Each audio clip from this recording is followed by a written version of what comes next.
The real story of Nick Vujicic, born without arms and legs and inspiring millions. Christian motivation. What would you do if you were born without arms and legs? Would you give up on life or find a reason to live? Today, I'm going to tell the story of Nick Vujicic, a man who was born with a rare condition, was rejected, suffered devastating bullying, attempted suicide at age 10, and today inspires millions around the world as living proof that physical limitations don't determine your purpose. If you believe that God has a plan for every life, give it a like right now. Pay close attention to every detail of this video, because you'll discover the exact moment Nick was about to drown himself in a bathtub to end his pain. But something supernatural stopped him. This moment of divine revelation completely changed the course of his story and may be exactly the answer you need to hear today about your own limitations and challenges. This isn't just a story about physical disability. It's about discovering that your greatest weakness can become your greatest testimony. In the next few minutes, you'll understand that it doesn't matter what's missing in your life. What matters is who's with you. Get ready for a story that will shatter your excuses. Let's start in Australia. 1982. 1. The shock of birth and the parents' grief on December 4, 1982. In Melbourne, Australia, Boris and Dushka Vujicic anxiously awaited the birth of their first child. They were devout Christians, Serbian immigrants who had built a new life in Australia. The pregnancy was normal. The ultrasounds showed no abnormalities. Everything seemed perfect. But when Nicholas James Vujicic was born, the silence in the delivery room was deafening. There were no expected screams of joy. The nurse rushed out of the room, visibly distraught. The doctor's face was pale. Something was terribly wrong. The baby had been born with a rare condition called Down syndrome. Tetra-amelia, armless and legless. Just a tiny foot with 2 toes fused together from the left hip. Dushka, the mother, refused to hold the baby for the first few hours. The pain was too great. Boris left the hospital in shock, driving around crying, asking God, "Why? Why my son?" The medical team had no answers, only looks of pity. In the first few days, the doctors painted a devastating picture. This child would never have a normal life, would be completely dependent, would never be able to attend a regular school or have any kind of autonomy. But Boris and Dushka, despite the overwhelming pain, made a crucial decision. They would love this boy unconditionally and trust that God had a purpose, even if they couldn't see it yet. They didn't know it, but they were raising one of the greatest motivational evangelists of the 21st century. The journey would be brutal, but faith would be the foundation. 2. Cruel childhood. Rejection, bullying, and loneliness. Nick grew up in a loving home, but the world outside was cruel and unforgiving. His parents fought to enroll him in regular schools. Most refused, saying he would be a burden to the teachers and a disturbance to other children. When they finally secured a place, the real nightmare began. The other children looked at him with fear, disgust, or morbid curiosity. They asked invasive questions. "Why are you like that? What happened to you? Are you an alien?" But worst of all were the cruel nicknames and systematic bullying. They called him monster, freak, useless. They laughed at him in the playground, imitated his limited movements, and excluded him from all games and activities. Nick came home crying day after day. The loneliness was suffocating. Recess meant being alone while everyone else played. He felt like a burden to his parents and siblings, constantly questioning why God had made him wrong.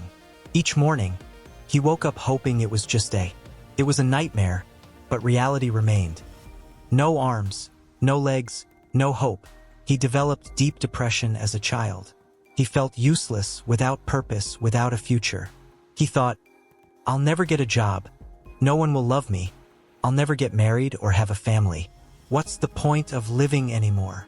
His parents tried to encourage him, reading Bible verses about purpose and worth, but Nick couldn't believe it. How could God have a plan for someone without limbs?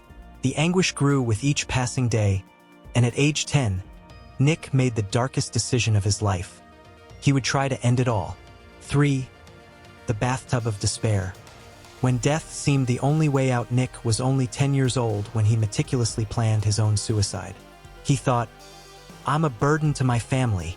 My parents spend so much time and energy taking care of me. My siblings are bullied because of me. The world would be a better place without me. The plan was simple and terrifying. He would throw himself into the bathtub full of water and drown. Without arms and legs, he wouldn't be able to get up. It would be quick. It would end his pain and that of everyone around him. One day, when he was alone at home, he decided to execute the plan. He crawled to the bathroom, heart racing, tears streaming. He positioned himself at the edge of the overflowing tub. He was seconds from jumping into the water when something stopped him. It wasn't an audible voice, but a powerful conviction that invaded his mind. What about your parents? They'll find your body. They'll blame themselves for the rest of their lives. Your mother will never recover. You'll transfer your pain to them, multiplied 1,000-fold. Nick froze. For the first time, he considered the impact of his death on the people who loved him.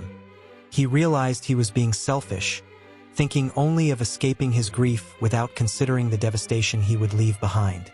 In that moment at the edge of the tub, something shifted. He made a choice. He would give life a chance. And, at least for his parents, he emerged from the bathroom, emotionally exhausted, but alive. In the days that followed, Nick began asking himself different questions. If God made me this way, there must be a reason. Maybe I can't see it yet, but maybe there is a purpose. This shift in perspective was the beginning of a transformative journey that would take him from the darkness of depression to the light of a global purpose. For finding God, discovering purpose after the bathtub episode, Nick began to truly seek God for the first time. No longer superficial prayers, but deep cries from the soul. God, if you are real, show me why I am here. Give me a reason to live. The answer didn't come immediately, but gradually. At 13, Nick read John 9, where the disciples asked Jesus about a man born blind. Who sinned, this man or his parents, that he was born blind? Jesus' answer revolutionized Nick's perspective. Neither this man nor his parents sinned, but this happened so that God's work might be displayed in his life. That verse exploded in his heart like a bomb of hope. Nick understood. His condition was not a mistake, not a punishment, not bad luck. It was a platform to demonstrate God's power and love. His disability was, in fact, his greatest gift. He began to develop extraordinary abilities with his small left foot. He learned to type on a computer, write, brush his teeth, comb his hair, and even play soccer and swim. His determination impressed everyone. At 17, Nick gave his first talk to a church youth group. He shared his story of pain, rejection, and near suicide, but also how he found hope in Christ. The impact was immediate. The young people cried, opened up about their own struggles, saying that if Nick could overcome this, they too could overcome their problems. In that moment, Nick discovered his calling, to use his story to give hope to the hopeless. He realized that his physical limitations were holding him back. They gave him a unique moral authority. When he spoke about not giving up, people listened because he had absolute credibility. God was transforming his greatest weakness into his greatest strength. 5. From victim to victor. Marriage, family, and global ministry. Nick founded the organization Life Without Limbs and began traveling the world sharing his message of hope. He spoke in over 70 countries, to audiences of millions, in schools, churches, prisons, corporations, and even governments. His charisma, humor, and powerful message touched hearts everywhere. He wrote bestsellers like Life Without Limbs and Unstoppable, which have been translated into dozens of languages. But Nick had a secret dream that seemed impossible. He wanted to get married and have a family. Many said it was unrealistic. Who would marry him? How could he be a father? But Nick trusted God. In 2012, at age 29, he met Kanae, a beautiful young Mexican-Japanese woman. They connected deeply, and Kanae saw beyond the physical. She saw Nick's giant heart, his unwavering faith, his powerful purpose. In February 2012, they married in a moving ceremony that left the world in tears of joy. The skeptics were wrong. True love sees beyond limitations. And the miracle continued. Nick and Kanae had 4 beautiful, healthy children, Kiyoshi, Dayon, Olivia, and Ellie. Nick plays with his children, swims with them, hugs them on his shoulders, and is a present and loving father. Photos of the Vujicic family circulate around the world as living testimony that nothing is impossible for God.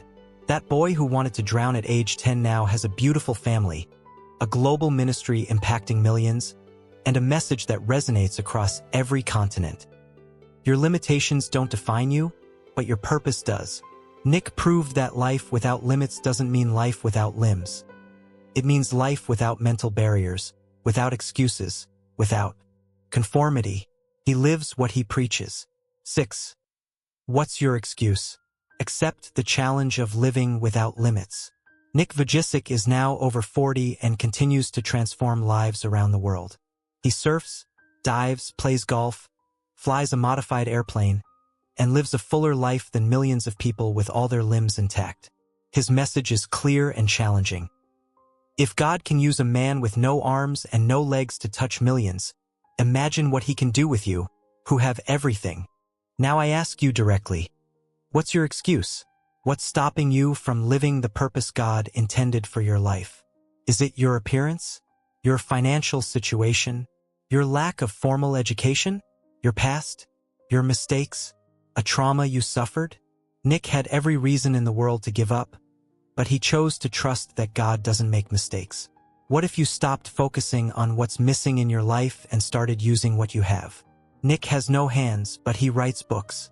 He has no legs, but he travels the world. You have no arms, but you embrace millions with your words. What are you doing with the resources God has placed in your hands? This is the challenge I leave you today.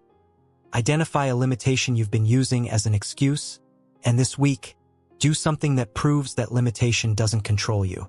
Take a step of faith, no matter how small. If this story touched you, like it, share it with someone who's using excuses to avoid living fully, and subscribe to the Mensagem de Vida channel for more stories that will ignite your faith.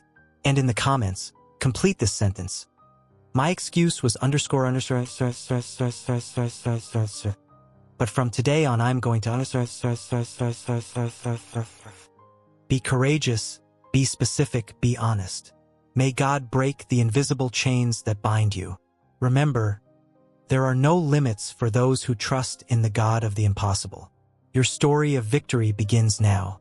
Live without limits.